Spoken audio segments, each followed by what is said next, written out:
Hello, and welcome back to the Waban podcast. I am your host, Nim, and this time I am joined by that one pretentious YouTuber who thinks his opinions are better than yours. I resent that. All right. We also have a guest here who is ArTorr, is his YouTube channel. His name's Parks. Hello, Parks. Hi. And I'm actually a pretentious YouTuber, so right, yeah. I don't actually have a YouTube channel. No, you just exist in a void where you're just like ready to record a podcast. Like that's all you do, you know. You just, you know. I'm sitting here 24/7 at my desk, just poised for the podcast offering. So it's finally my big break has come. Yeah. Have you been on many podcasts? Been on a podcast. I wouldn't say necessarily. You know, I've done YouTube for several years. I've only done ArTorr for like 2 years or so. I guess it's it'll be 2 years in September. And you know, when I was starting out, like my friend Jordan and I, our thing was podcasts. Like we hosted like one podcast for like 2 years straight. Called like Saturday Night Gaming, and that was really fun. And then he lives on like the West Coast, so like the roughest parts of the year would be like, you know, like in the fall, winter, and it's like dude, I get home, I'm like really tired, like we don't have time to do anything because he's 3 hours difference. So then like we went like a year without doing it, and then we were like, okay, let's do a new podcast, and we called that one the Podcast Rejects. Okay. And then that didn't really last long. And then we brought back Saturday Night Gaming, and that didn't last long either. And then we may have done like one episode of another podcast that never went up. So no stranger to podcasts, but this is the first one I think I've been on since doing ArTorr. So right. So it's more the first one you've kind of like guested on, kind of. Pretty much. Yeah, that makes sense. Yeah, and like when you were going on and like talking about like the different names you had for some of those podcasts, it kind of like reminded me of how difficult it was to choose a name. Yeah, that's always the difficult part. And there's actually like an interesting meaning behind Waban. I was going to ask that. I was speculating because when I first heard it, I was thinking Wabam, like a comic book, like onomatopoeia. Oh yeah. Yeah, we definitely are going with that for the art style. As far as like, you know, what it looks like and everything. But the original, like where it came from, we haven't explained, but you know, might as well explain it. Really now? I mean, we can. I don't know. What do you think? Do you think we can explain it now? Well, I remember a few episodes ago you were like, you know, there's this big cliffhanger about it, and we were mocking it for being the fatal half inch. So, because it wasn't cliff it's at all. Well, there's no cliff because it's not a cliffhanger because we have no audience. So it's just a little, you know, half inch, a little drop. Yeah. Mm-hmm. Yeah. Half inch cliff. Yeah. Stepping off the curb. It's like stepping on a Lego. Yeah. Mm-hmm.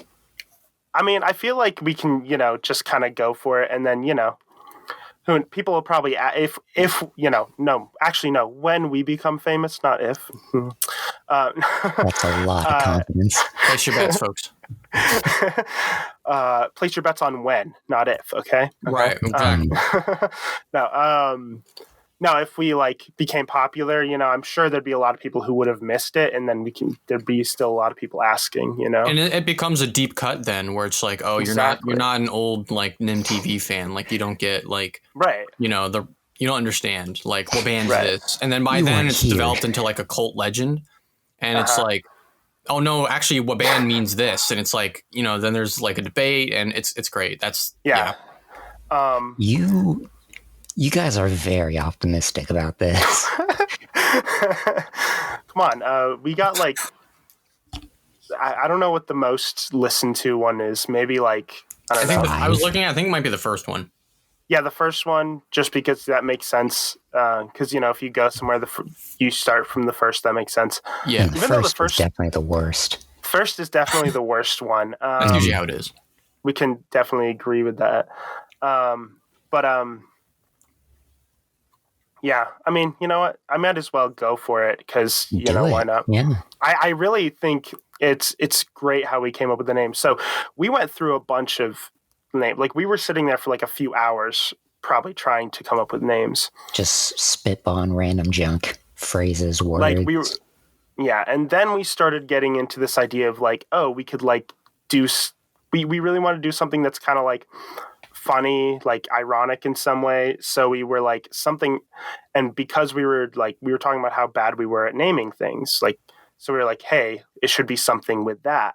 So Waban is an acronym that stands for We Are Bad at Names. Oh, that's perfect.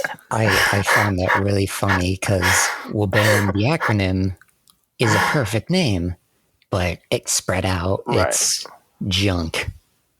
Yeah, yeah, right. Because we came up with it, and I was like, that kind of has a nice ring to it. And I even said, I was like, it sounds like a comic book exclamation of some kind. Mm-hmm. And I was like, so that should be our like art style with how we Yeah. do it. So we kind of just went with that, and there you go. That's kind of how it happened. I like it. It seems very obviously creative, and it almost like undercuts in an ironically funny way, like the comic book thing, because it's like Waban, and then it actually means like we're bad at naming things, and it's like, oh, Waban. So, I like it. Yeah, exactly.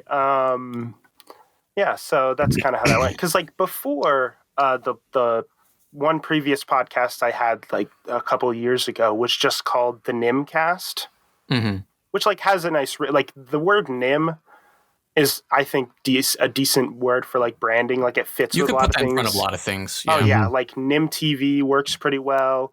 Yeah, Nim Cast fits pretty well, and like originally my channel was called Nim Craft because I did Minecraft videos. Like everyone did. Yeah, exactly. And then like, I don't know, I created an Instagram account at one point that I think I still have, but don't actually ever use. That was called, it was called like Nimstagram. So yeah, it's got a lot of fun applications. Oh yeah, also I used to do this thing in like some of my older videos where I would refer to like, like everybody has like their audience, like, oh, this is who my audience is. They're like the bro army type thing. Yeah. That type of thing. They were the Nimians. So yeah, I kind of haven't really used that in a while because I kind of felt like, I was like, I don't know if people want to be referred to as minions. I don't know. It's like kind of like yeah. But I did think it was clever. Yeah, that is clever. I never came up with any sort of audience name, so that's, you've made it farther than most. Yeah. I mean, you could be like simple and just be like the ArTorrians, but like, I mean, I feel like that's pretty basic. Just kind of being like, oh yeah, See, I kind of I'm running with something like that now on our Discord server, the ArTorrian. Yeah. Everyone should join it. But yeah, it is a good server because the rank ArTorrian is for like my close friends, and they appear in like all my streams, and like they've not like directly helped me with any of my content, but there's been moments where I'm like, guys, how does this thumbnail look? Or so they're kind of like my unofficial managers. So they have the ArTorrian rank for that, and I like to think of it as ArTorr being very similar to King Arthur, and they're like the Knights of the Round Table, and they're like my knights. Your advisors. And then we hang out in the ArTorrium. So yeah. No, it is a good server you have there, because like it's a very one thing I've noticed, it's a very like usually a very like nice one. Everybody's kind of like nice and respectful of everyone on there. Yes, yeah. It's really, we have like good discussion where like, even if people disagree, they're kind of like, oh, that's okay, which I really like. So yeah, I'm very adamant about that, and that's something I also try to reflect in my content, is like I feel like there's a lot of really toxic spaces on the internet, especially on Discord. I've seen some screenshots from like some really awful communities, and Yeah. So like with sure. my server, my mission is kind of just to like make the most well-rounded, respectful community I possibly can. Like people are going to disagree. People are going to come at things for different viewpoints. But as long as everyone can go like, hey, that's okay. I don't have to agree with everybody, and keep it nice, keep it encouraging. That's something I love to see, you know? Yeah. I can definitely agree with that. And it can be difficult too when you have like, it's like, okay, for instance, like my YouTube channel, you know, I'll make, or like, maybe not even just my YouTube channel, I guess just in general with like people I know, I'm obviously very passionate about like, you know, movies and stuff like that. Yeah. And so I'll be very like opinionated on certain things about like why I don't like certain movies or why I do, you know, whatever. And sometimes people will say like, oh, it kind of comes across as if I'm like saying like my opinion. Yeah. Yeah. But also that like my opinion is like better than theirs, or like my opinion is right and theirs wrong. And I'm like, I don't mean to come across that way. It's like sometimes maybe because I'm saying an opinion that's like strong, like I have a really strong opinion about it. So I guess it just comes off really strong to the point where it's like I don't mean to, but it's like sometimes it comes off that way. So I try to do better at I'm trying to do better at not coming off that way when I talk about things, because I don't want to, you know, because like I'm not saying like, oh, well, you're a less of a human being if you like this thing that I hate, you know. I think that's a symptom of the YouTube space, because you know when you're standing in front of a camera talking about like a movie, a show, a game, or whatever the case may be, like you are inherently having like a pretty one-sided conversation. And you know, I feel like as humans, as like social creatures, we are inclined to respond to that in a certain way. Even if we recognize like upfront, like, okay, this is one person sort of putting out their opinion the same way someone would, you know, put out something in an old newspaper or an old journal or something like that. And so, and conversely, like when people see that and they get in the comments, like they also think they're not really, they're also taking their share of the one-sidedness of that. And sometimes people put some really not nice things in the comments. But so it's hard not to come across that way. I feel like the best thing for me, I think that I can do in that situation is try to be make my opinions as informed as possible, because at least someone can see where I'm coming from then. But even then, like things can always be misinterpreted or misconstrued. Yeah. Because there's definitely this side of like criticizing, you know, art and like film and stuff where it's like, there's a side where people kind of think their opinion is above everyone else. Like, oh, well, I'm the critic. I know better about what's a good movie than you do, kind of like, and like, yeah, you might know more about filmmaking and like know more about like how to articulate why something doesn't work or whatever. But that doesn't automatically make your opinion better. Because realistically, at the end of the day, if you enjoy something, it doesn't really matter. You know what I mean? It's kind of like the only person's opinion who I guess matters on whether something's good or not is your own, I guess. Like whether what you get out of it, you know, I don't know. You guys are making me realize that I kind of exist on this podcast as the audience, kind of, because you're the expert in the movies and I'm just the casual watcher. Yeah, well, that's one reason why I enjoy doing this podcast with someone like you, because like you might not know as much about filmmaking as me and stuff. So like when we have a movie discussion, you're kind of getting both of those perspectives. So it kind of makes it more interesting. Yeah. And you usually give pretty good insight anyways. So yeah, I like to think about stuff, but still I'm not, you went to college for all of it. So I'm definitely not on that level. Yeah. I would concur with that. Like you were saying, why it's like having both you guys sort of one be the audience, one be like, I guess the insider, is that I feel like, that is essentially the relationship when a movie's put out, is it's a filmmaker talking to the audience. And so like, what the filmmaker intends to come across, on the screen is just as important as what the audience gets out of it. And so I think sometimes when you might say, well, they probably were doing this or this. And, the goodest boy says, well, I took it this way. That's important because it's like, it's a mutual thing. And, personally, that's something I apply to my content as well. Like I'm very conscientious of how things might be received. Of course, I definitely overlook certain things. But everyone on the does. whole, yeah, absolutely. But on the whole, like if I'm thinking like, okay, like how is someone who has never seen this show going to react to this video? Are they still going to like it or not? And that's something I do think about like when I make videos. So, that perspective is important. That's also a difficult thing too for me is like, cause you mentioned like, oh, how is somebody who's never seen this show going to react to this video? That made me think of like, I don't think about that a lot of times because like I like just kind of getting right into like the spoilers and the like here's everything that like talk as if you've seen it before, but it's kind of because that's what I like to do. But yeah, no, it is always good to kind of think about how different perspectives might perceive what you're doing. Different people. Yeah.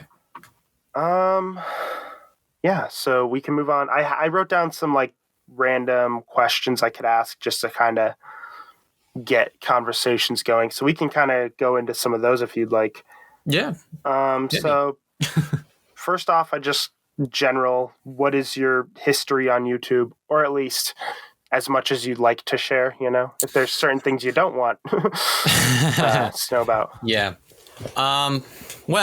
Almost 10 years ago. It'll be 10 years ago in October, which is insane. I made a YouTube channel called ArTorr's Videos. At the time it was called, now today it's just called ArTorr. But yeah, I guess I was in middle school then. I had to be. I mainly made videos about like a really old MMO called Clone Wars Adventures. It was a tie-in to, of course, the much beloved Star Wars: The Clone Wars animated series. Of course. So I made videos about that, and then from there I just sort of branched out. I'm like, okay, I want to make videos about video games that I love. So I made videos about Star Wars: The Republic. And then I think I did like DC Universe Online, and then I did like Borderlands 2 when that came out, which is cool. And then the Assassin's Creed games, and it just sort of branched out from there. And so I mainly did gaming. I almost exclusively did gaming videos for a very long time. I will say though, when it comes to like the two of us on this podcast, the one who's knows more of the gaming world is definitely the goodest boy here. He definitely knows more about the gaming world than I do. So yep, that's my jam. Yes. So I did that for the longest time. I had a few channels here and there where I'm like, I had like one review channel I think I did for a little bit of time, but I was like in a freshman in high school or whatever when I had it. So I didn't really like, I personally, I would not want to like, as a grown man, I would not want to like click on a video and listen to that person talk about movies or shows or whatever. Yeah. Oh yeah. It's just like, it's like, what possibly do I have to offer to a conversation? Not to trounce upon anyone who's in high school has a YouTube channel, obviously not. But it's just back then I recognized I was not very good at talking about like movies and shows and stuff. Oh yeah, when I started, I definitely wasn't either. Right. Yeah. It's just kind of like a rite of passage, I guess.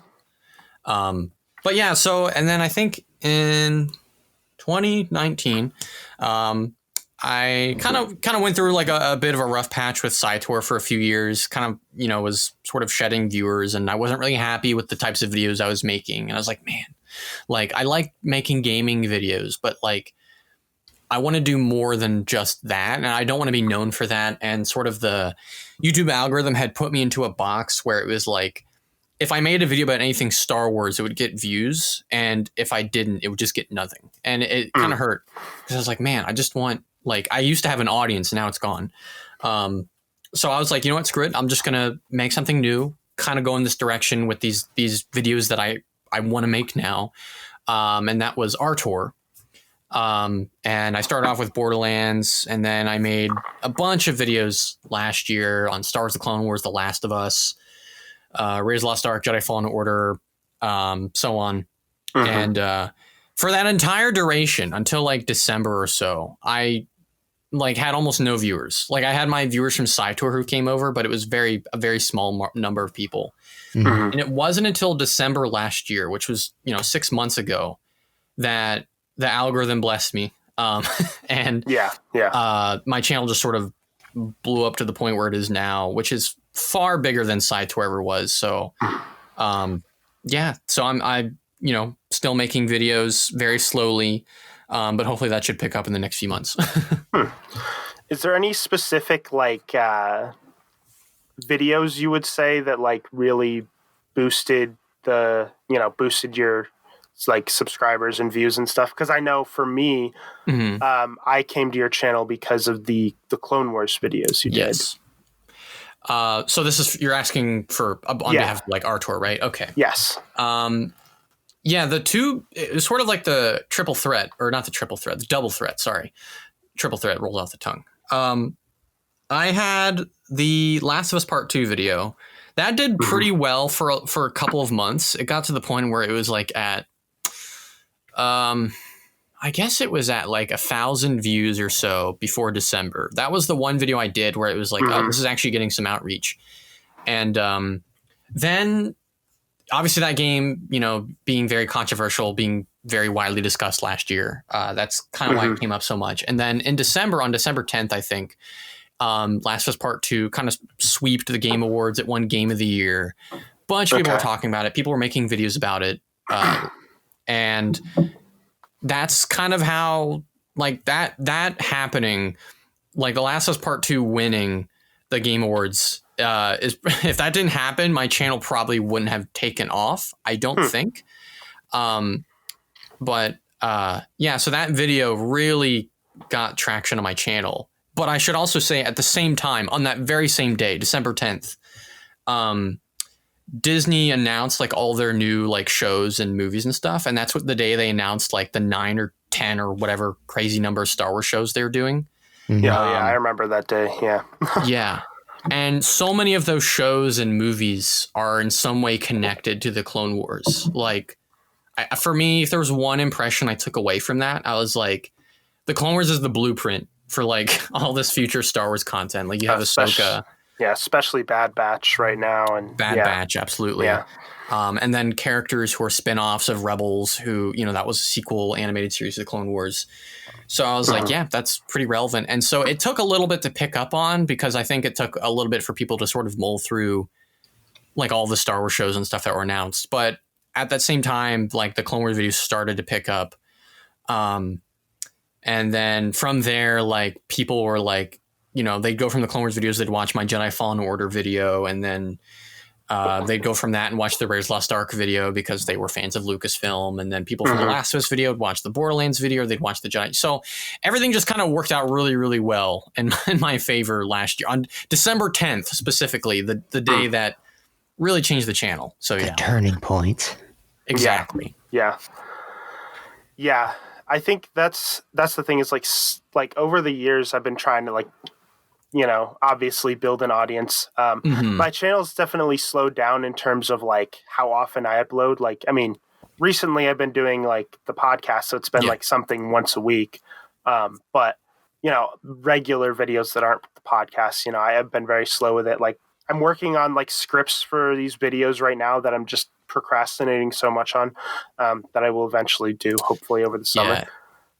But like, that it is definitely difficult to kind of like find like what, like how to grow, I guess. Cause there's no, obviously there's no, for you, I think you definitely got lucky. Like your videos kind of came out at the right time, and then like things were happening at the right time, so it's like you can't plan these things. And I think a lot of times when channels grow, I feel like a lot of times it's not like it can be a gradual growth, but like a lot of times there's like certain moments where there's like a sudden spike in like views and subscribers. Even with me like getting to 200, there were always periods where it would be stuck at a certain amount for a while. Then suddenly there'd be one video or something. Suddenly I'd gain 10 subscribers, like it's always like little moments where it just spikes for a little bit and then it slows down again. And then it's like spikes, at least for me. And I don't know. The thing is like, I never really put a lot of thought into like what videos were coming out when, what would get views. I was always just kind of like, I'll do what I want to upload, well, originally I kind of would do like where I would review movies that had just come out in theaters. Right. More in the like, I don't know if like YouTube channels like Chris Stuckman, that style of movie reviewing community. Yeah. And I kind of got bored with that, and I didn't want to go see new movies all the time. And like, that's the hard thing is like you go see the movie. Like I love going to the theaters. Obviously have not been able to do it in a long time. The last time I did that was Kong versus Godzilla. But before that, it was like a year without seeing anything, obviously, because I don't know the last one. What the last one was for me. I can't remember mine either. Honestly, could have been like Star Wars Episode 9, maybe. I don't really know, to be honest. That's what it was for a lot of my friends. There might have been something after that, but I can't remember. And it's kind of rough, like, because you go there like, as a pastime or as a hobby, and then you realize, you're working on a channel, you're trying to plan out a review or whatever, and then you're sitting there and you're like almost unable to enjoy it or keeping yourself from enjoying it because you're just thinking of like clever things you might say in your video, or at least that's stuff I've done over the years. Cause I when I had my review channel for like a few months, I would do that. I would see like, I guess it was Age of Ultron came out at the time. And I'd be like, oh man, I should, note this. And I should compare the opening of this film to like the one really cool long shot in the first film, and stuff like that. And then, walking out of it, I was like, I didn't really have the hype that a lot of other people had. Of course, Age of Ultron's I don't think it's the greatest movie. No. As far as the Avengers movies go, the 4 Avengers movies, I think it's the bottom for me. But yeah. I would agree. But yeah, no. So that's the rub of I think where it's like not everyone can necessarily go see a movie when it comes out and then review it on YouTube. Like it's a little rough. Yeah, I mean, because the thing is, it was hard because I would do the reviews pretty quickly, like after watching the movie. Because first off, I wanted to make sure everything was still kind of fresh in my brain when I was talking about it. But that also meant that I didn't really plan it out a lot. It was just kind of like kind of think about my opinions on the movie and then just kind of like press record and just start talking. Like I didn't even like write a script or anything and just kind of freestyle it. And I felt like a lot of times, a lot of my videos, I didn't really have much interesting to say. It was just kind of like, because, sometimes you watch a movie and you're like, okay, like I just don't really have anything that interesting to add to the conversation. Yeah. I'm just kind of like, I can just repeat, what a million other people have already said. Exactly. Like if a movie comes out and someone like Chris Stuckman or Jeremy Johns has already seen it and I watch the review, I'm going to go into the movie sort of like equipped with their exact words and thoughts. And then when I walk out of it, I'm going to end up saying like the same stuff. And it's just like, it's a little defeating when that happens. Cause it's like, well, I mean, that's what I think, but like they already said it, Well, it's like your video almost just becomes like a clone of a bunch of other videos instead of its own unique thing. And there was even a point where there was one summer where I was looking up kind of like how to have your videos do better in like the YouTube algorithm and stuff. And there was at the time, I don't remember what year it was, maybe 2018 summer, 2017. I think it was summer of 2018, probably. It might've been 2017. I don't know. One of those years. And I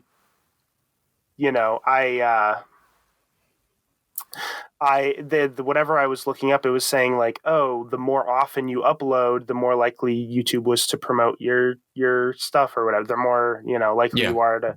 So I was like, and they're like, so ideally the best thing to do is do a video every day. And I actually did a video every day for Yeah. like one summer.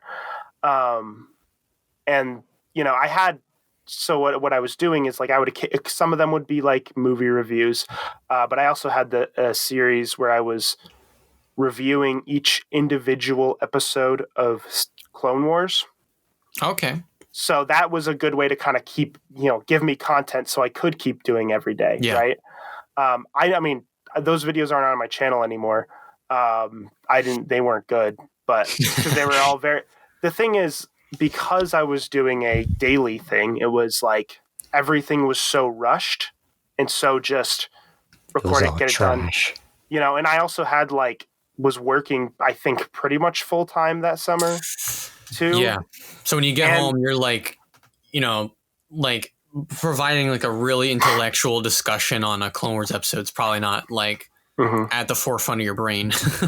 Well, right. Cause a lot of it was like, I would work like later in the day. So a lot of it was just doing this in the morning. Like I would, Gotcha. it was like wake up, watch Clone Wars while eating breakfast, and then. Oh man. Yeah. So it's like you have to stay on a schedule.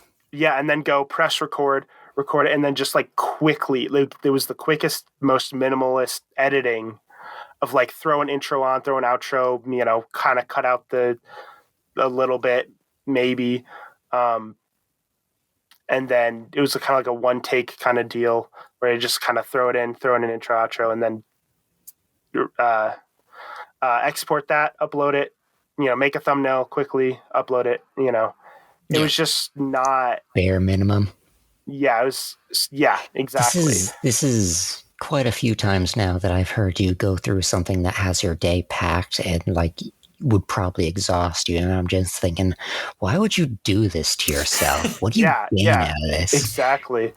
I mean, because there's, I don't know. It was. Yeah. I was going to say, that reminds me a lot of when I was in high school. Because, I mean, I think we can relate in a lot of ways with just my original channel. Because for the longest time, I can tell you probably through almost all of middle school, I would say, and probably through the beginning of high school until like my sophomore year, I was daily uploading. I was like on it. And it wasn't hard to do it either, because I would probably like once a week, I would sit down and record for a few hours. And then over the course of the week, sort of like, what's the word? Just sort of sprinkle that out in like 30-minute uploads or 20-minute uploads. And so I didn't need to record very often. I just need to sit down, throw the thing in Windows Movie Maker or VideoPad or whatever I used at the time.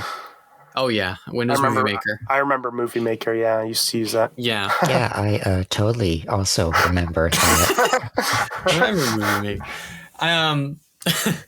But yeah, no, so I did that for the longest time. And then the farther I got through high school, that just became more and more impossible, especially when I started taking like honors classes and stuff. Oh, and that yeah, was just, for sure. Yeah, and that was hard. Like, it was a little unhealthy, honestly, because I would, I also did cross country, and so I would get home. Oh, geez, yeah. At like 5 o'clock. I'd be exhausted, and I'd have like a ton of homework that I didn't understand, and then I'd be like, but I got a video to make, and so I would always prioritize that. And then I would end up rushing my homework the next day in our break period. And then I'd be so exhausted because I stayed up like doing some of it and not all of it. And then I'd get home from cross country, I'd be tired, so I'd take a nap, and then it was just a vicious cycle. And I feel like that's a big part of why the YouTube channel puttered out, because I just wasn't really present for my content. I wasn't really thinking clearly about anything. I was just stressed about uploading and not really thinking about what I was uploading. Yeah. And so now I'm just taking the complete inverted approach. Oh yeah, that's where I'm at, and that's like, yeah, because that's where I've been the past it's been like a few years, because there was a time where I was uploading much more often, and then it's been a few years since I've uploaded like very often, like often. So it's, it's been more like occasionally when I have, like, when I'm able to make something that I actually want to, put out. And I've also uploaded things like school class projects and stuff, for my video of course classes and stuff. But because the thing is, you have to kind of take it from the, like, I'm looking at it from the perspective now of, like, I'd rather have better, quality over quantity.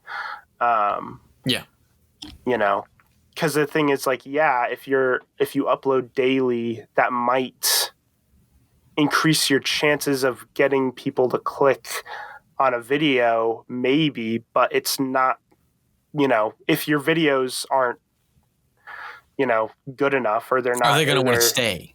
Yeah, exactly. Like, because looking back at any of those videos I did then, I can understand why people would watch and then never click on my channel again, like,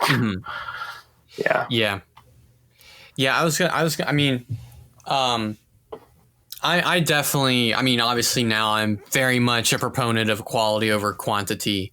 For sure. I've looked up things as well where it's like upload at least like 2 to 3 times a week just to kind of stay like in the algorithm. But it's like, over the last few years, I've sort of noticed that the content creators that I start to have gravitated towards more and more are people who do not upload very often. Like, me too. Yeah. For me, like a lot of game like analysis channels like White Light or Joseph Anderson or what's his name? I don't know. A lot of people who, they spend a long time working on one video, maybe a whole month. And I watch it and I'm like, man, that was so good. And I can't wait for their next video. And I was just, I was sort of had that sort of sifting on my brain for a while towards the tail end of ArTorr. And I was like, maybe this is not the answer, doing these videos all the time, because I'm really just sort of almost like limiting my potential. And, I think it is, I should say, for anyone watching this, like who is working on a channel or something along those lines, it is very possible, I think, to still grow and maintain like a few times a week or daily upload schedule. But I definitely think in that end, it's a lot for me. I think it's harder, and it's a lot more like lightning in a bottle, where if you can't make like the 10 minutes or 20 minutes you record like magical, like if you don't have like I think of channels like H3H3 or PewDiePie, or like these huge channels that upload like pretty often. I guess not H3H3 anymore. He just does podcasts now. But, they used to upload really often. It's like what their personalities were just so entertaining. And you just, they could be doing anything and you would watch it. And I don't feel like that applies to very many people. And I would admit that does not apply to me. Sure. Yeah, I can agree for myself. I have trouble talking on this podcast. I couldn't be entertaining. Especially today. I'm sorry, I'm talking a lot. But oh yeah, you're the guest. It makes sense. Yeah. You guys are talking about YouTube. I don't have much to say about that. I watch it. Just we'll let you know when we need picked up from soccer practice. So yeah. Yeah. But yeah, so for me, I feel like quality over quantity is kind of the answer these days, because people are so used to like daily uploads where it's like it can only ever be so good. It's unlimited by the time the person had, and if it's like from a studio, like it's limited by the budget they can allocate towards that day or whatever skit they can do in a short amount of time. And when someone does come across like a video that clearly a lot of time went into, it's a really special thing. And that's, I take a lot of pride in that now. And even without that, even if I didn't have an audience, even if I was still at the point where I was 6 months ago and I had like 250 subscribers, I would still be working as hard as I am on videos now, because my mission since the beginning has been like to make videos that I can be really proud of and I would want to watch. And that's, if I was discovered now or later, it wouldn't matter. I'd still be proud of what I was making. And so I'm a big advocate of that. Yeah, I can agree. Yeah, I mean, I do find it hard to like motivate myself to work on it sometimes because of the fact that I'm like, nobody's gonna watch it anyways. But like, there's still like, I still like the videos I'm working on now. I know there is still like I want to make them. There's Yeah. you know, I want to cover what I'm covering, which is actually if for you know. I actually will say what I'm working on. I'm trying to work on scripts for a 3-part video series talking about it's like a deep dive into the character arc of Zuko from Avatar. So Cool. working on that. I was hoping you were going to say Avatar. Yeah, yeah. Oh yeah. I mean, you know, I watched Avatar actually for the first time this past fall. Right. And I've already seen it 4 times, and I'm starting to like watch it with some of my siblings who are watching it for the first time, and it's my 5th time. So, you know, it's sort of become my favorite thing, which I think is really cool because, like, you know, it's not like I love it because I watched it as a kid. It's the nostalgia. It's like I watched it as a 21-year-old man and fell in love with it. So it's a real testament to the quality. It's very good. Yeah. I don't know how else to put it than it is just a great show. Oh yeah. I mean, I have to admit, I haven't seen it since I was a kid, but I remember loving it and being obsessed with it. And it's one of those things that's just sort of on my, you know, watch list that I just keep putting off because I'm like, you know, mainly it's just lately just been working on videos where I'm like, I'll have time to do this after I'm done the video. And then after I'm done the video, I'm like, I should get started on the next video. Yeah. But, yeah, no, I completely understand like almost, I wouldn't even, I guess it's sort of like a resurgence in popularity, but Avatar has always been really beloved and popular. And lately I feel like it's just the kids who've grown up with it have sort of gotten to the age where they're like, hey, remember that? Well, and then as a result of that, it's gotten to more and more people like yourself. And I think another thing that really brought up, you know, caused its sudden boost in popularity recently is, you know, that it went once it was added to Netflix, because it was only added to Netflix recently, like within the past few years, I think. I think it was early last year. It might have been. Like, I think, I'm not sure, because that was when, like, I remember a lot of people started talking about it, and like one of my friends kept telling me to watch it. He's like, you should watch Avatar, and I kept like putting it off for a while. I was like, I will, and like I was genuinely interested, because from what I've heard, it was really good, and like but I eventually found time to, and now it's like my favorite thing ever. And now you will forever find time to. Yeah, now it's an obsession. And like my second time rewatching it, I was introducing it to my girlfriend and her like best friend, who's also her roommate, her one friend. And we watched it together. Now they're in love with it. I think like my girlfriend, said she watched a few episodes when she was a kid, but didn't remember it much. But like, and then like her roommate never watched it before, and like now all 3 of us are obsessed with it. So it's you know, I remember, like I remember as a kid seeing like ads for it and stuff. Like I knew what it was, but I just never saw it. Like I just remember like, oh, it's the show that has a kid with an arrow on his head. Yeah, that show. Like that's what I knew it as. Like, oh yeah. And then at one point when I was, I don't know, when long time ago, however long ago, I don't know, when I was much younger, my family watched the movie, the live action movie. So, and which was, obviously horrible. And that was like everything I knew about like the world of Avatar and like the characters and stuff was based on, and like the story was based on that movie. So which I mean, they get like the basic story down, I guess, and like the basic on paper, everything's in the right place. It's right. But in execution, as the frames are moving, like the film is literally moving.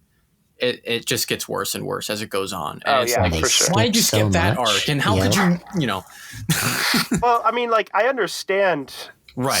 skipping certain things because you're condensing it into a movie, right? Like, okay, yeah, I guess you can cut out the character of Jet because, you know, like if you have to condense it to a movie, it makes sense to cut that out, or like cut Boomy out, or like what different characters and stuff.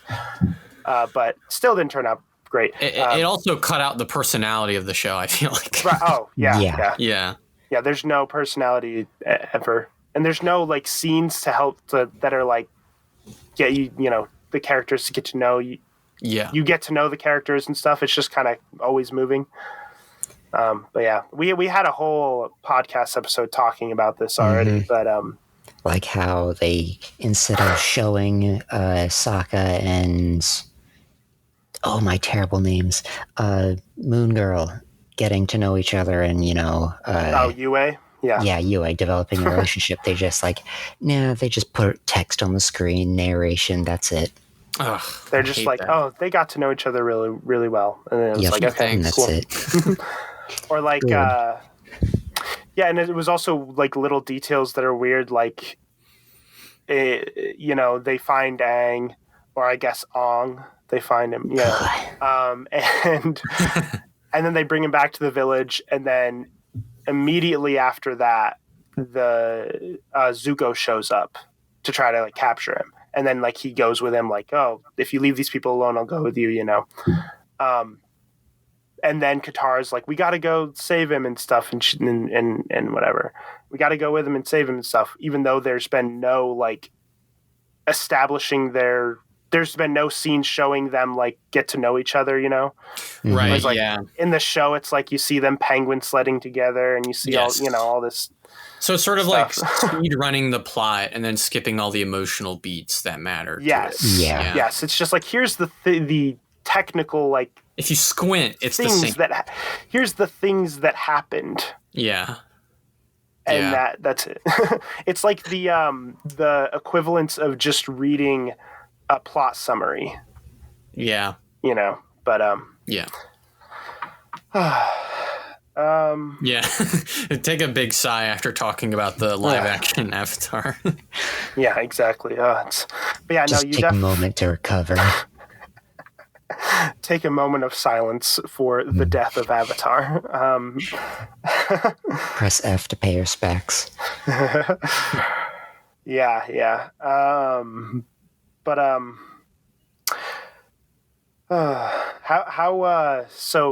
How excited are you guys then for they recently announced they're doing like the Avatar Studios?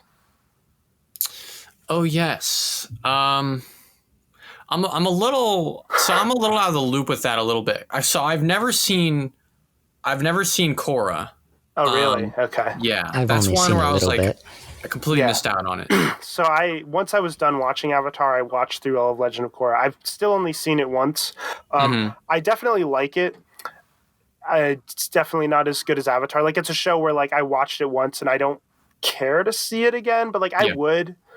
But it's definitely interesting. It's just, it's a very different show. Like it's the tone and the way it, you know, the stories are very different.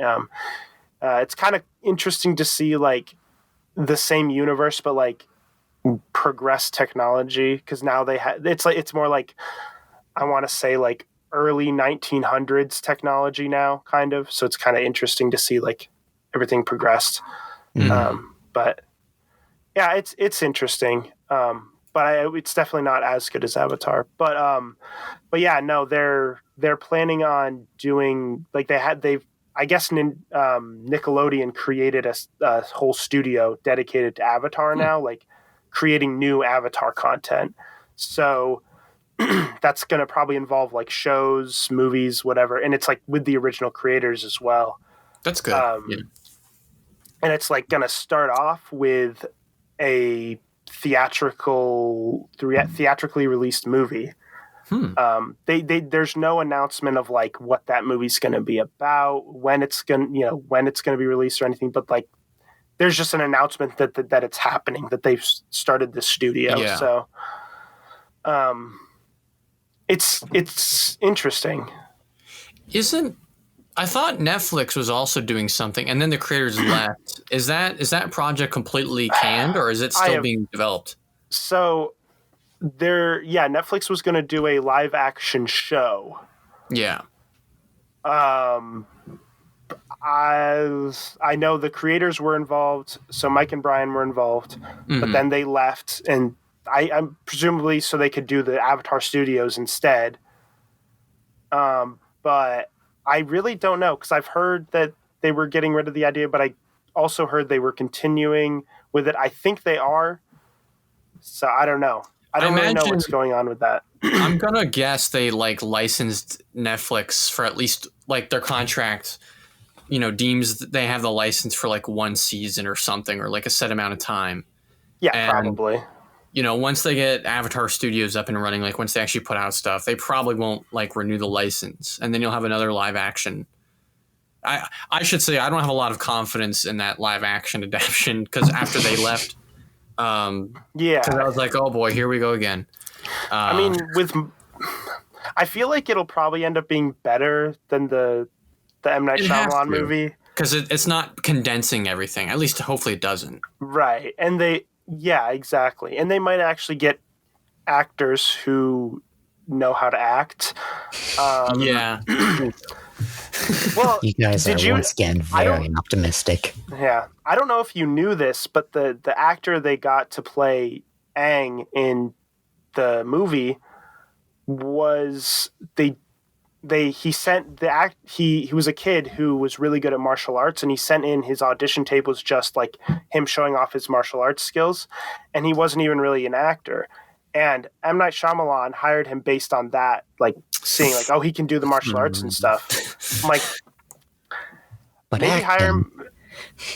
Like, taking a big chance on a kid actor, like yeah, exactly. Like, I feel like if you're going to hire a child actor, you have to definitely hire one who has good acting experience. Yes, especially for kids. I feel like. I mean, realistically for anyone, but like, yeah, especially for kids. But like, I'm, in my head, I'm thinking like, okay, maybe you could have hired him as a stunt double, something. It's just bizarre that you would just kind of, I don't know what M. Night was thinking. Isn't Dev Patel Zuko in the live action movie? Is that his name? I know.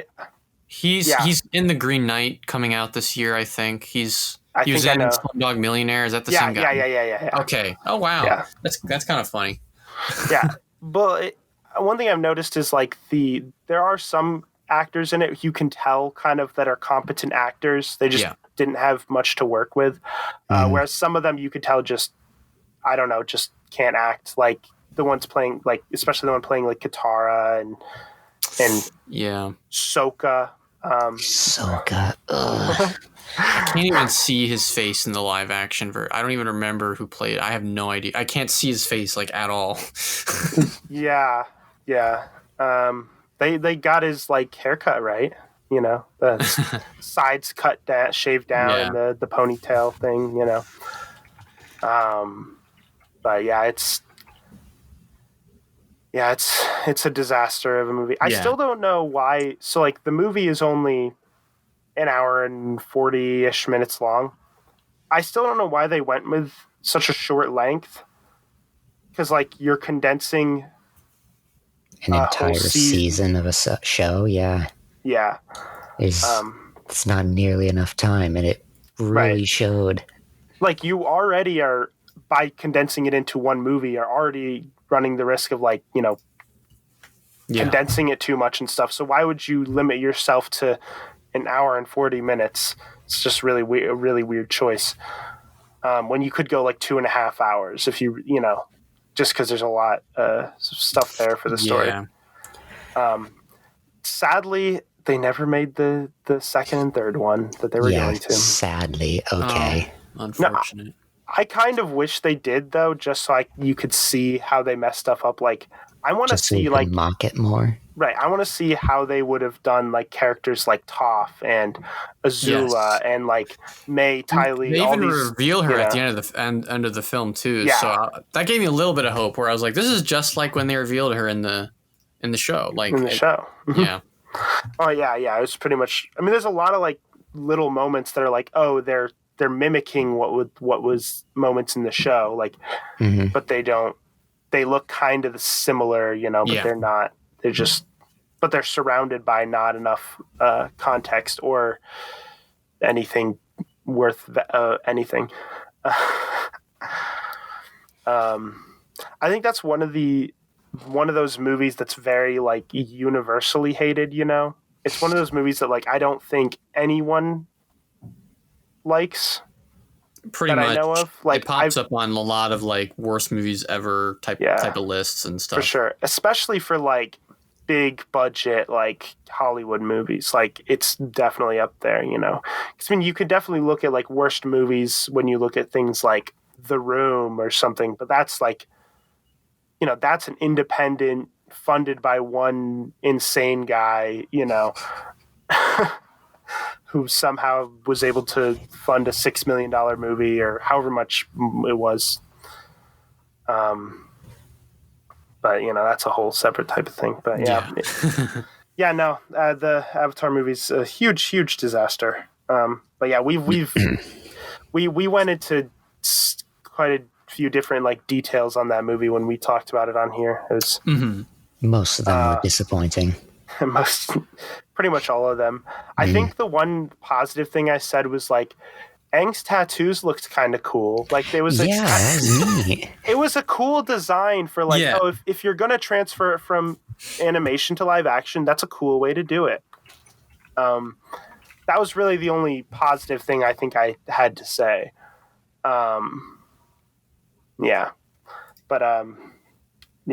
So when the only thing you get right is like some tattoos, like in your aesthetical movie. Things, So I guess might as well move into another question. I mean, we're at almost an hour, but might as well keep going. I can keep going. Yeah.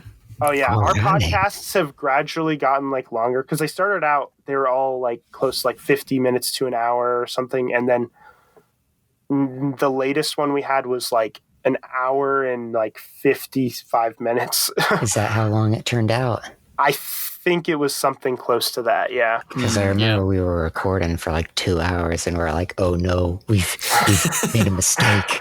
Well, I think the mistake we made was when we talk about Avatar, we were taking it 10 episodes at a time, right? Half a season at a time, which at first was fine because the first half of season 1, I feel like we didn't have as much like to talk about each individual episode. But as we moved forward, especially once we got into season 2, because season 2 is just, there's jam-packed. A lot to talk about there. Yeah.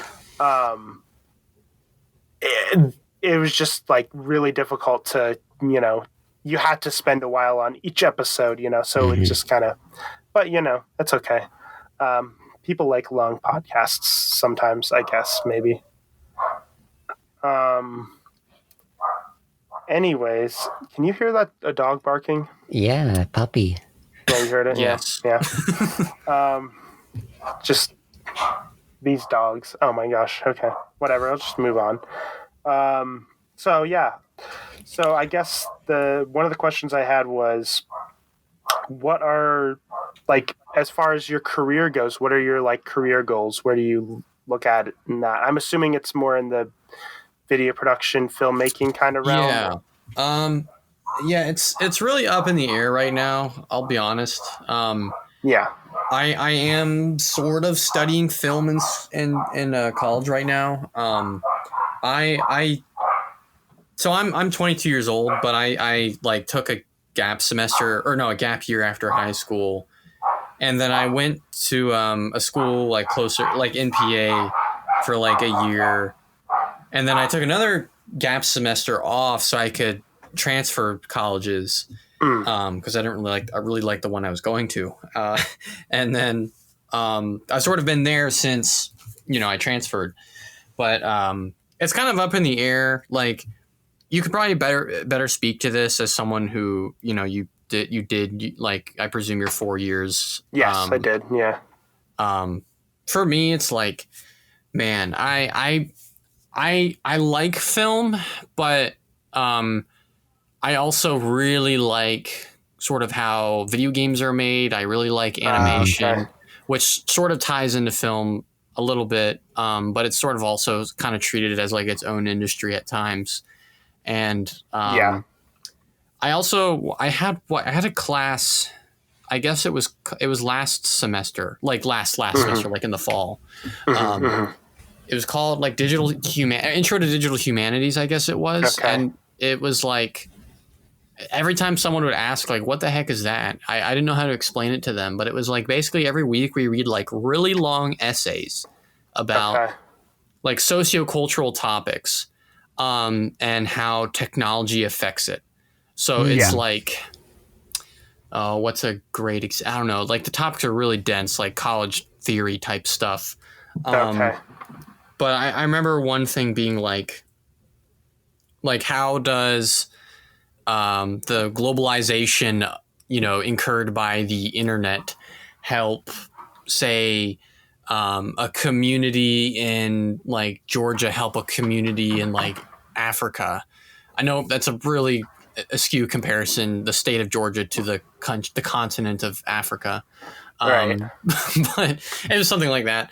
And it was just like looking at like these crazy topics. And I actually really liked it because it was like, the goal was to think of like real life application, like how can we use technology to improve our life, basically. Right. And a lot of it was like about journalism and reading and or like online reading and how people get information off the internet, which I feel like is very important these days. People can be very misinformed. Oh yeah, for sure. Yeah. And so I was like, well, you know what? This feels like something that doesn't get a lot of attention, and it feels like something that I'm interested in. I kind of want to do more of that. So I took more of those classes this past semester. But then, so my film classes fell a little bit more to the wayside just because every class I felt like I already knew everything. Yeah. And that, I guess that's a problem with a lot of majors in college is just for the first few years, at least, you're learning a lot of the same stuff. Over and over again. Yeah, for sure. Yeah. So I kind of switched over to that, and now I'm not really sure where I'm going with it in next fall. But for now, I am really trying to work on the channel and trying to put out more videos. I've kind of stumbled a little bit with this last video. This last video is supposed to be out like per my schedule. It's supposed to be out like a month ago. So I've slacked a little bit, but that's okay. Yeah, of course, everybody does it. But I'm trying to grow the channel as much as possible this year. I did not, of course, plan or expect it to grow as much as it has. But now that it has, I'm really trying to make it a full-time thing potentially in the future. But that's like a really far off goal. So in terms of goals, I don't know. My goals right now are just to make stuff. Like I love what I do now on ArTorr. And then in terms of working in like the industry or anything, I really don't know about like anything in film per se. That's the only thing I can, I'd have to move somewhere, and it's kind of intimidating, and something that I sort of learned along the way of doing my film classes at school is that I'm not very good at working with people. Oh, really? Okay, yeah. Yeah. I've made a few short films, but like they're with my friends. So like the vibe is completely different. It's like we're all on the same page about everything, or at least we all know where we're coming from because we've all known each other for so long. And when you're working with other people in school, like you meet anyone along the spectrum of being like completely full of themselves and their vision and whatnot, or someone who's just, I'm the sound guy, just tell me what to point my mic at, I'm good to go, And so for me, I didn't really know I didn't know how to like, I guess, communicate with people, or I don't know. I'm not a very big collaborator, I guess, in that environment. Which obviously, if you have trouble with being a good collaborator, that's very difficult with film, because obviously that's like, the whole whole job. Yeah, for sure. Yeah, so it's really up in the air right now. I wish I could be a little more definitive or confident about my future goals, but That's fine. I'd like to think I'm still at the age where I can peruse things and look around and kind of be for like, sure. I want to do this or I want to do that. So I mean, yeah, it is what it is. So hopefully whatever I make, people enjoy. So Yeah. Yeah, I have really no idea where I'm going in my life either. So, we'll figure it out. relatable. I finished my degree. It was, specifically like telecommunications, so, mostly Okay. video production, Yeah. not film specifically. Which the main thing I would like to do is filmmaking. Like that's my main kind of, Yeah. what I want to strive for. But I kind of understand, like, oh yeah, it can be hard to make it in the filmmaking industry. So I'm more like right now I'm just trying to get a career in just video production in general going. Gotcha. Like, yeah. Yeah. So like I'm doing things like I'm doing camera work for like local high school sports games. Live, they have like live productions of them and stuff. So I'm doing that right now to get some experience with that. And I'm trying to like, I have like an online account with on a place called Upwork, which is for finding like freelance jobs and stuff like that. So I'm trying to find like freelance camera work. I just recently bought like a pretty expensive camera. It's like $2,600. So I'm like trying to, and then with everything I got along with the camera, because you got to get a bunch of other stuff, lenses and stuff, and tripod and stuff. Yeah. It ended up coming to like $4,000 that I spent altogether. It's so You're I'm like insane. So I'm like, yeah, I better, use it. So I'm looking into, doing any sort of like freelance stuff. I'm also going to continue wanting to make like short films and stuff on my own, just to kind of build that up, which, I just recently finished writing a script for one actually, but right. Look at this guy, Mr. Motivated. Yeah. So hopefully I can find stuff for like actually use my camera for like different jobs and stuff, filming like weddings or something, stuff like that. Yeah. And like, yeah, it's weird because like I recently have also been trying to really, practice with my camera, kind of learn how to use the camera properly. Because to be honest, in my degree, I feel like I didn't learn enough about how to use a camera. So it's like, learning a lot about how to properly set like exposures and stuff using like, I don't know, shutter speeds and aperture and all that kind of stuff, like how all of it works and stuff in a camera. Cause I did not learn enough about that in my actual degree. So I've been researching a lot of it now, but whatever. So yeah, I don't know exactly where my career is going to lead me, but it's definitely in the video production kind of area where it's, I can go either like editing, shooting stuff, whatever. So I'm kind of, I have a friend who, funny enough, you mentioned like shooting for like high school, like football games and stuff like that. Him and I, we used to record like our high school's football games, like our senior year of high school. And this guy, like his talent with a camera, like far and away supersedes mine. Like the dude is just, he's gifted, if you ask me. As he's gone through college, he's like picked up a lot of these, like I think his sister's wedding, they hired like a professional photographer, and then she just had him do the videography for the wedding, and he like looked it up and stuff. And from there, the professional photographer was like, "Hey, you're really good at this. If he watches this, I'm probably not getting the details accurate, but he'll appreciate that I mentioned it." From there, she was like, "Hey, like, would you be interested in this?" And so it sort of just spiraled from there. And he does a lot of real estate stuff now and more weddings, and it's going really well for him. So I feel like once you get like one good gig, hopefully it just sort of waterfalls from there because like especially a wedding, because someone at that wedding will be like, hey, like my other family member is having a wedding, or they're trying to sell a house, or something along those lines. Yeah, for sure. Just getting to that point is a little treacherous. Yeah, there's also like the issue of like kind of the area I live into. Like it's a very like kind of small town, rural type of area. Gotcha.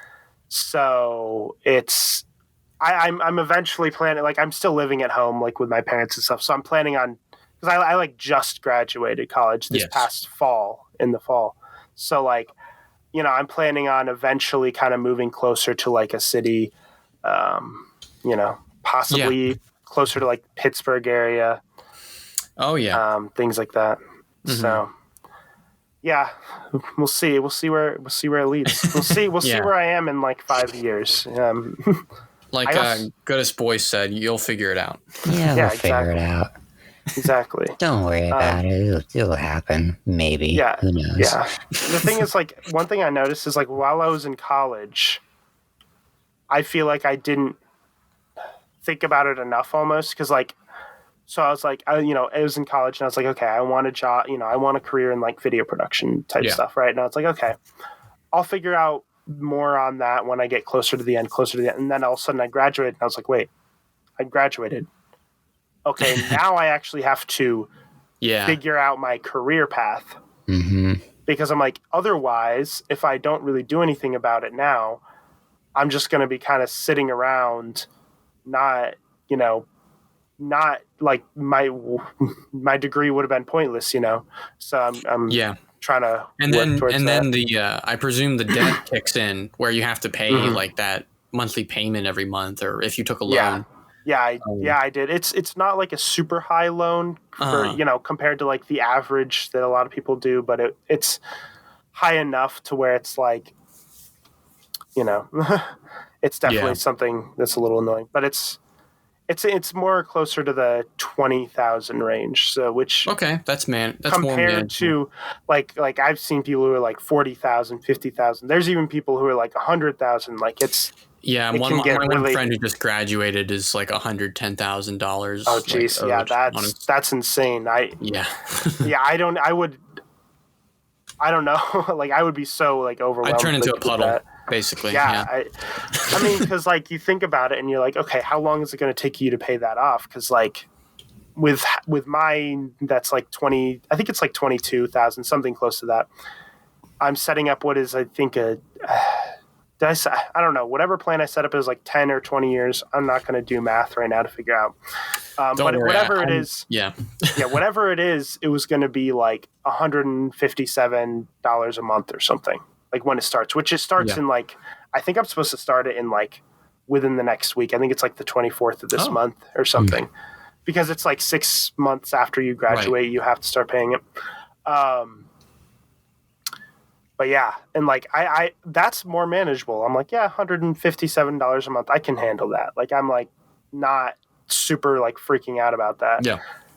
Whereas like if it's 100,000, in order to pay that, and you definitely probably wouldn't even do a 10-year plan to pay it back. It'd be like 30, 40 years. I mean, I had teachers in high school who were still paying off their college loans. I feel like that's not too uncommon really with a lot of like parents and stuff. Oh yeah. I mean, for me, it definitely helped out a lot that like I did a lot so I wouldn't have to take out a lot of loans. Yeah. So like the college I went to is like close by. It takes me like 20, 25 minutes to drive there. So I, commuted so I didn't have to pay to live on campus, because that literally like doubles your costs, Oh yeah. At my college, at least. I don't know how it is at all other college, depending on what dorms are usually like in total just as much as your classes, I feel like. Yeah, at my college it definitely is that. I know, but also the college I went to happens to be like a decently cheap one. Like they say it's the cheapest state school in Pennsylvania. Okay. So, and then, or like one of the cheapest at least. And also like I worked jobs to help pay for some of it as well. So Mm-hmm. You know. Yeah, there was that one summer where you worked 60-hour weeks just to I pay did. off your one semester. Yeah. He knows about this because we worked together, Mm-hmm. and I that was watching you the whole time, just thinking, "What is wrong with you?" it was rough. I don't want to do that again. Unless it's a job that I'm really enjoying, because I definitely did not enjoy that job. My favorite part about that working there was when I had conversations with you. Yeah, Those were the best parts of the job. Mm-hmm. That's why we ended up coming up with the idea of doing a podcast, because we were like, we had a lot of really good conversations together. So might as well start a podcast. 2 years later, we finally did one, or a year and a half or however long. But yeah. College is scary. Yeah, it is. It is. Yeah, it's nice to be done with it. Oh, yeah. Like I'm in the middle of it, and I'm thinking, oh my God, I have like 2 more years of this. What am I going to do afterwards? Oh, no. Yeah, well, it's interesting because like it's like now that I'm done, it's like nice because it's like I'm done. I don't have to worry about taking classes anymore and stuff. But it's also kind of scary as well because I'm like, oh wait, now I have to like try Put to it to use. Start an actual career. Now I actually have to start like normal real life. Yeah, you've actually like it's like when you're driving up a hill, or I guess it's like being on a roller coaster, and it's slow, or like Splash Mountain, and it like slowly crawls to the top, and then graduating college feels like after it starts to dip down, and then you're like, oh. This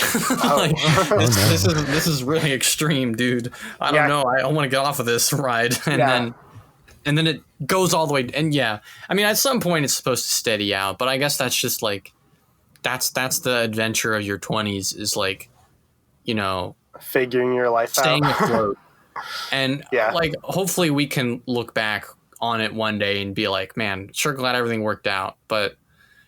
Yeah, I'm not gonna like. That point. Yeah, getting there. Yeah. Sure glad I survived jumping off this cliff. Yeah, talk about a cliffhanger. Yeah, it's yeah. So that's what I'm thinking. I'm like, you know what? In like 5-10 years, I'll look back on it and be like, you know what? At least everything worked out. Or I'll be like, I don't know, homeless in a ditch somewhere. Who knows? I don't, Yeah. Not yeah, definitely. Yeah. I'm trying to think if there's any other questions we got going on. I love talking about myself, so hit me with anything. Oh, yeah. So I guess one of the other big ones is, so obviously you are a massive Star Wars fan. Yeah. I think that's pretty obvious. Me as well. I think if you look at my channel, you pretty quickly tell that I like Star Wars a lot. I have a decent amount of videos that I've done about Star Wars. Yeah. So what started your love of Star Wars? That's kind of the... Well, I guess I can say, like, when I was a kid, it was like, my dad would just be scrolling through the channels or whatever, and I remember like one night or whatever there was like a Spike marathon of all the Star Wars movies, and this was like 2007, and it was the first time they were showing Revenge of the Sith on TV like that weekend. Oh, that's cool. I had no idea, so I like watched Phantom Menace, Attack the Clones, and Revenge of the Sith back to back. And mind you, I watched Phantom Menace starting from like the I guess it would have been like the fight outside of Theed with the Gungans. So that was my very first exposure to Star Wars, was like the Gungans. The Gungans. Yeah. That's actually hilarious. Yeah. My first experience with Star Wars is Jar Jar is everybody's least favorite part of Star Wars. Yeah, it can only improve from here. Yeah, exactly. That is actually funny. Yeah. So, and then I remember Actually, what I guess you asked me earlier if I was on a podcast. I guess I was on one like a few weeks ago, like with a bunch of other people talking about Star Wars. But I mentioned this there too. I very distinctly remember my dad being like, or I remember asking my dad after Darth Maul appeared on the screen. I was like, "Who's that?" And my dad goes, "That's Darth Vader." And, and completely messed it up. Yeah, and I was like, "Whoa, really? Why isn't he wearing the helmet?" Because you're a kid, you're growing up in the 2000s. You know that Darth Vader has a helmet. Yeah, everybody knows what Darth Vader looks like. Just as much as you know the line, "Luke, I am your father," even though you have no context. So did he just not know? Did he like? I don't think he knowed or cared. Like my So dad was not a very big Star Wars fan, right?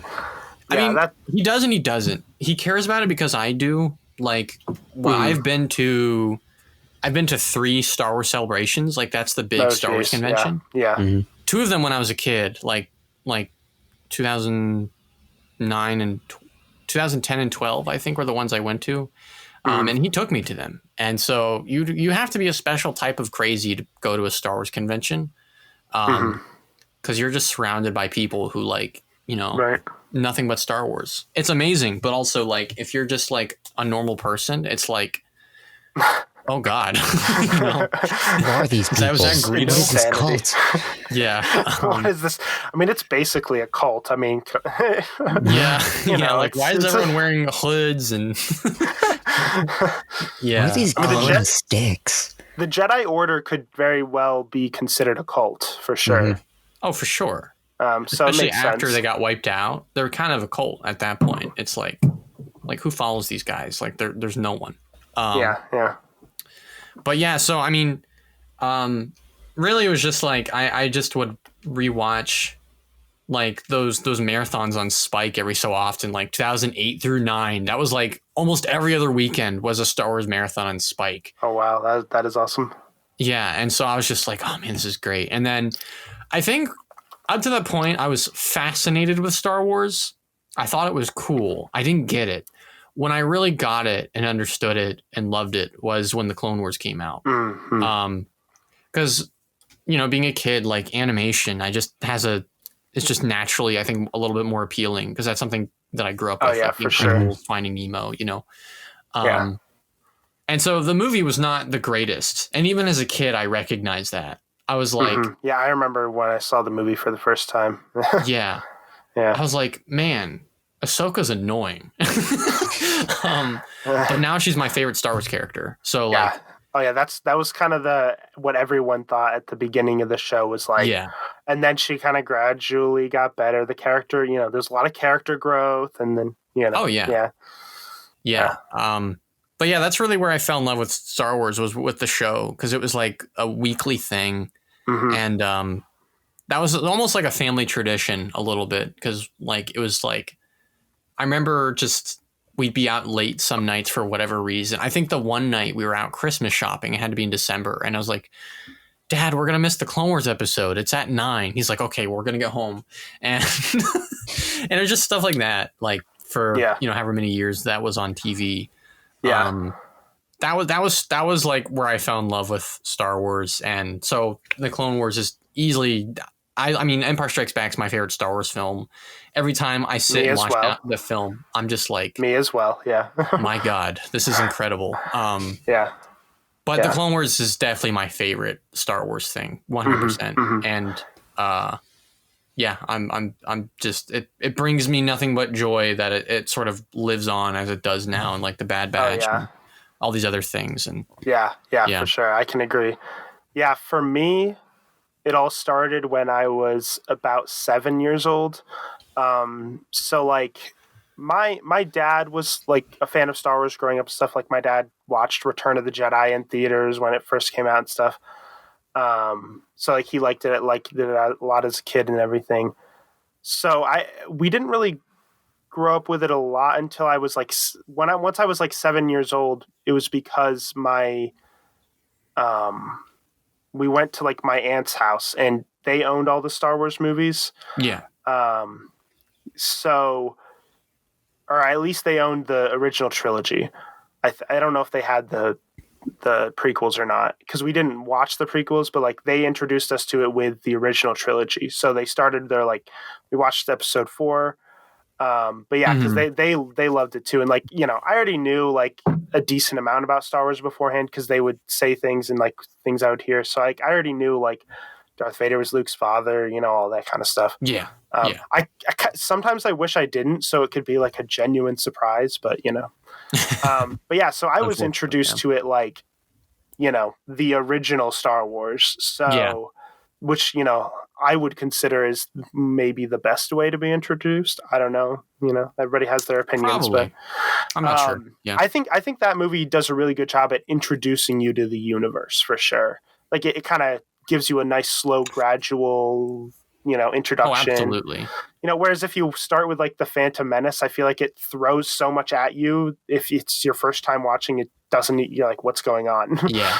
It's like walking into the mall versus like waking up in the mall is how I would compare the approach of the trilogies. Like, because like in the Phantom Menace, you're like, what the hell is happening? Like that was my reaction as a kid. Like watching the Attack of the Clones, I'd just be like who's this flying like lizard elephant man on the desert planet doing, and like why are like these dudes in cloaks making like dog barking noises, and like why is this rat cat mouse thing and this praying mantis, and how is this little green guy doing so many stuff like that, like just because that was the first one I watched from start to finish was Attack of the Clones. So right because like so the thing about the original Star Wars is it's nice because it's like, and it makes sense because it was the original one ever made. Because once the Phantom Menace came out, they probably assumed most people watching probably had already seen the originals. So like, it's just you kind of start off with a basic, simple premise. All it gives you is in a galaxy a long time ago, in a galaxy far, far away, there's a battle between the Empire and the Rebellion. There's a secret weapon called the Death Star that they have the plans to, and that. So that's all you get. And all the visual language in that first film is super understandable too. Yeah. Like, and you need to look no further than like the first shot for that. It's like there's the bad guy, there's the underdog. Like it's yeah. Oh yeah, that's one of my favorite opening shots of any movie. Actually, I would say that's like it's like up there. But yeah, so then it was like that, and then we also watched, and like I don't know, I remember at the time like I immediately fell in love with it and like loved like all the characters and everything, and I could not wait to continue. It was because I mean as a kid, this Star Wars is like the perfect thing for a young boy, even young girls, but I feel like lasers and stuff are space battles, very, very perfect for like I was perfect age for it, 7. So and then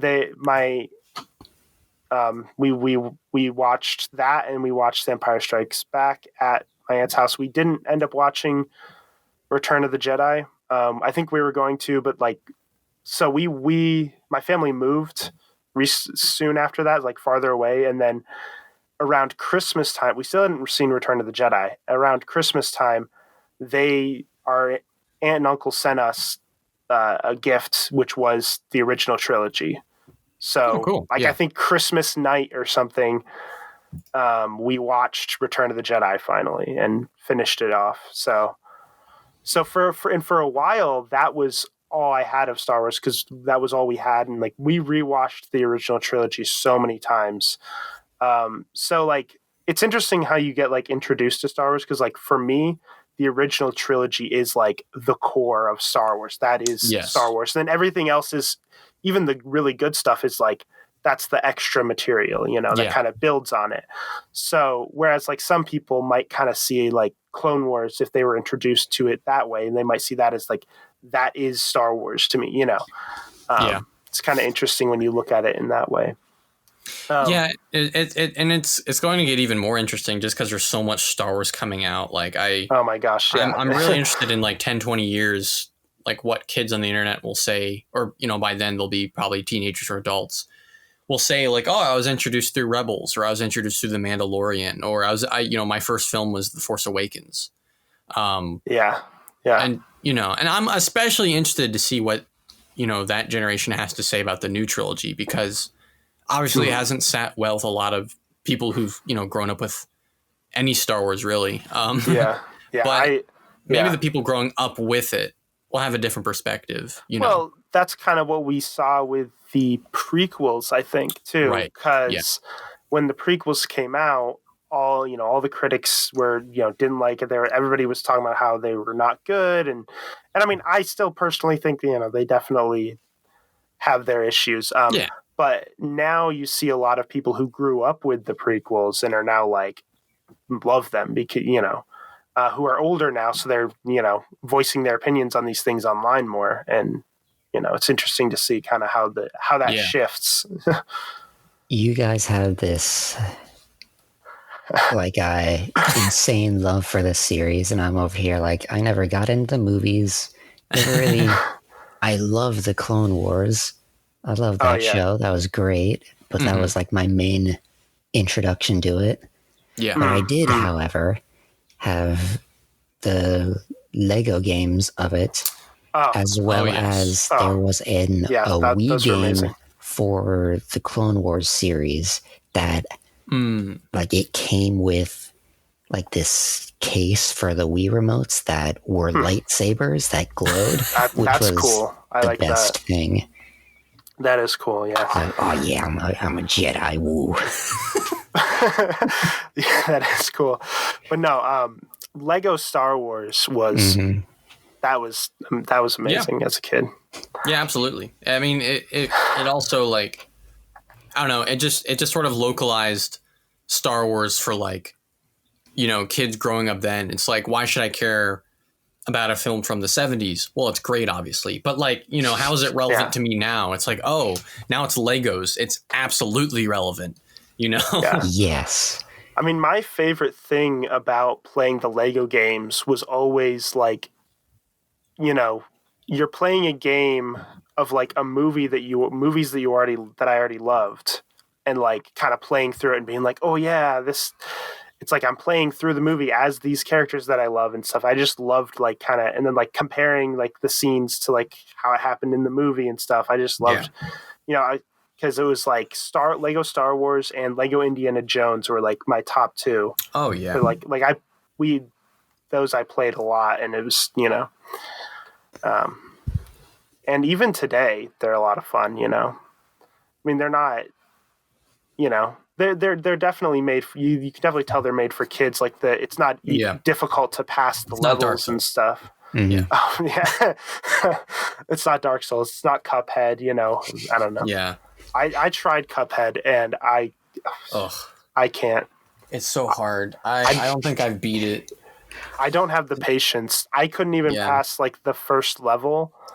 The only reason I never tried Cuphead was because that like grainy old like cartoon, like old cartoon like art style. I just have this weird mental thing like that's just innately creepy to me. Creepy. Okay. Yeah. I can see why you could see that as creepy. Yeah. There's probably something that I feel like I could be wrong about this. I feel like Roger Rabbit, Who Framed Roger Rabbit, might have something to do with that.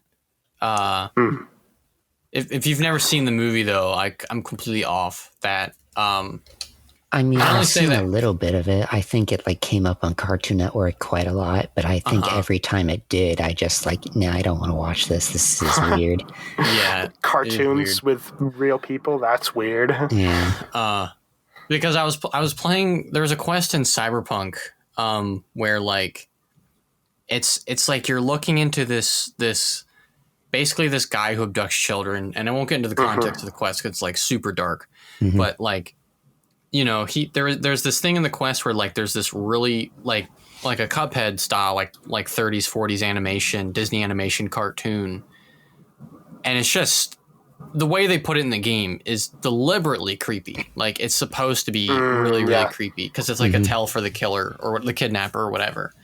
And watching it, I was just like, you know what? Like, this feels like something I've seen before. I just can't put my finger on it somewhere. So you saying it's creepy, that's not out of the realm of possibility, I don't think. Oh, like, Yeah.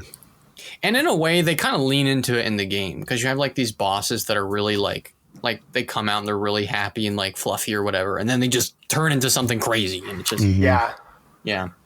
It's I that was the thing is like I was sort of annoyed with the game because I was like I really wanted to play it because I love like I was playing it, I loved the art style and I loved the music and it like I loved the feeling of it of playing it, but I was like, but I can't. Like I just don't have the patience. I just don't have the patience to get past like so I was like can't they make like an easy mode? Like, come on! I just want to be able to play through it, Yeah. But yeah, because like there was one time I was in like years ago I was in like a Discord call with some people and somebody had like just the Cuphead soundtrack playing in the background and it's great. I love it. Yeah. But no, yeah, I really like that they tried to pull that like classic like cartoon art style because it's a really, really cool style, I think. But I just find it really like weird and creepy. I just don't. I don't know why, but I do. Oh yeah. It's animation has definitely changed a lot over the years. That's for sure. Yeah. Yeah. Yeah, I don't know. I have much more to say about that. Yeah. But I don't know. I don't really have much more as far as these like questions go because like whatever I had was already kind of answered and other things and stuff. That's totally fair. If there's any other things to say, are we closing out the episode or are we just like? I mean, might as well. I mean, unless anybody, I was just saying if anybody had any like final things to say on anything. Not really. Yeah, no. All right. Yeah. Yeah, that makes sense. All right, so yeah, I guess go ahead and like shout out all your stuff that you want to. Sure, I have a lot of stuff. Okay. You guys can find me on YouTube as ArTorr. I do video essays, analyses, things of that nature on a whole variety of movies, shows, and games like Star Wars: The Clone Wars, Raiders Lost Ark, Last of Us Part 2, Cyberpunk. And this coming Monday, I'll be putting up my next video. First video I've uploaded in like almost 3 months about Star Wars Rebels. You should check it out. It's my longest video so far, which was not supposed to happen. I usually sit down and have like a strict outline of like, okay, I have a good idea of how long this video is going to take to make. And this video this video did not want to get made and kind of, I lost control of it. And, but it's going to be good. That comes out Monday. It was great. Exactly. Yeah. That comes out Monday. Otherwise, you can follow me on Twitter at Parks Harmon, on Instagram, Parks Harmon. You can join our server, the Artorium. I'm not sure if Nim will put a link to it in the description, but otherwise you can go to my channel and or you can go to my channel. If I remember to, at least. I mean, I might when I'm doing it just completely forget, but I'll try to remember at the very end. Yeah, I should definitely at least put a link to your channel though. I'll at least do that. So yeah, and if not, the link to the server will be on my channel. You can follow me on Twitch at Saitor. That's SAITORR. I don't stream a lot right now, but after I finish my video, I'm going to be streaming the Mass Effect Legendary Edition. Yes, Mass Effect. Yes, dude, Mass Effect. I'll be back for the Mass Effect podcast whenever if you ever guys do that. I would love to do that. Mass Effect is my jam. Yeah, I don't really know like much at all about Mass Effect. Good. I think you would enjoy it because I feel like if I had a friend who had never played video games, I feel like Mass Effect is a game I could safely introduce to them because a lot of it is very dialogue heavy. It's very cinematic. And the big thing is like it was built as a trilogy. So like Okay. choices you make in the first game have a big impact on like things that happen in the second and third game and so on. Oh, really? So what if happens in one game does affect the next game? Yeah. So like there's a critical choice, not to get too heavy in spoilers in the first game, where like you decide which of one of two characters lives or dies. Oh, yeah. Yep.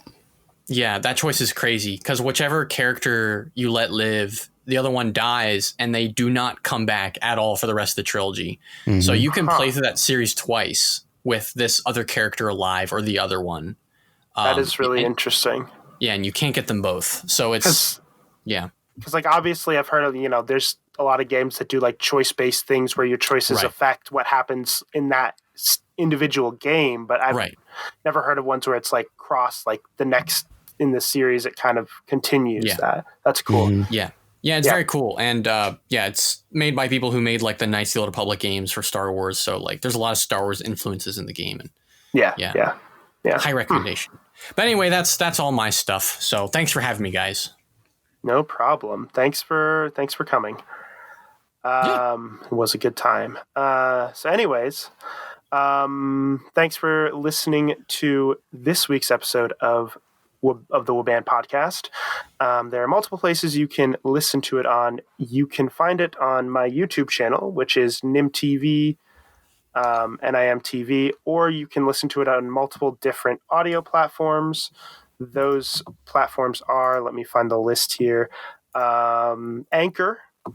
You can search anchor.fm/Waban if you want to do it that way. You can also find it on Breaker, Google Podcasts, Pocket Casts, Radio Public, Spotify, and the other one is Apple Podcasts. That's it. And it comes out every Saturday at noon.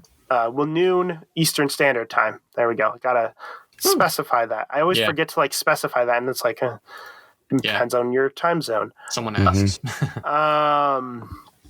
So yeah, noon Eastern Standard Time every week. So on Saturday. So yeah.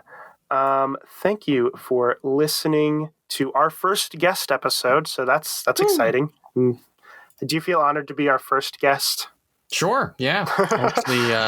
Hopefully I've made it harder for the next one. No, I'm just kidding. Yeah. Hopefully we have more. Yeah, for sure. All right. Thanks for listening, everyone, which is probably no one. I have been Nim. And I'm the goodest boy. And I'm ArTorr. All right. And goodbye, everyone. Bye.